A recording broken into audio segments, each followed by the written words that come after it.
रेगिस्तान की रेतीली ज़मीन में एक छोटा सा खजूर का बीज नीचे दबा हुआ था और उसके ऊपर एक बहुत ही भारी पत्थर रखा हुआ था। वो बीज बेचारा बहुत कोशिश कर रहा था ऊपर निकलने की, लेकिन वो पत्थर की वजह से निकल नहीं पा रहा था। उसे नीचे बहुत दर्द हो रहा था। वो रो रहा था कि मैं इस पत्थर की वजह से बाहर नहीं निकल पा रहा हूँ।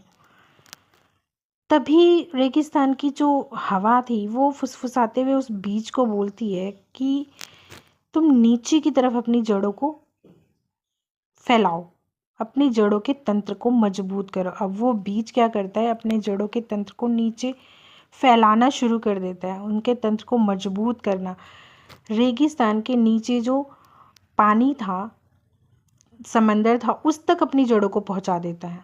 नीचे नीचे नीचे जड़ों को इतना फैला लेता है। फिर वो पत्थर को हटा तो नहीं पाता, पर पत्थर के साइड से अपने तने को ज़मीन से बाहर निकालता है और वो तना धीरे धीरे धीरे बढ़ने लगता है। कई सालों में वो तना एक मजबूत खजूर का बड़ा सा पेड़ बनकर पत्थर के साइड में खड़ा हो जाता है।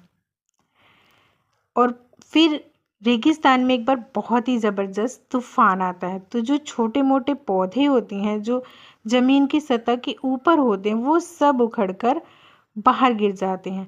रह जाता है वो मजबूत और शानदार लंबा पेड़। तो हमारी ज़िंदगी में भी ऐसे ही होता है, जब हमारी ज़िंदगी में मुसीबतें या मुश्किलें आती हैं, अड़चनें आती हैं, तो वो हमें कमज़ोर नहीं, हमें मजबूत बनाने के लिए आती हैं। उनसे हम मजबूत बनते हैं। जैसे उस पेड़ ने पत्थर की वजह से अपनी जड़ों को नीचे फैलाया और अपने आप को मजबूत बनाया, तभी वो उस तूफान में भी टिका रहा। वैसे ही जो हमारी लाइफ में मुश्किलें होती हैं, वो हमें मजबूत बनाने के लिए आती हैं, ताकि हम इतने स्ट्रांग हों कि छोटी मोटी अड़चनें हमारा कुछ बिगाड़ ना सके। जय श्री कृष्णा। राधे राधे।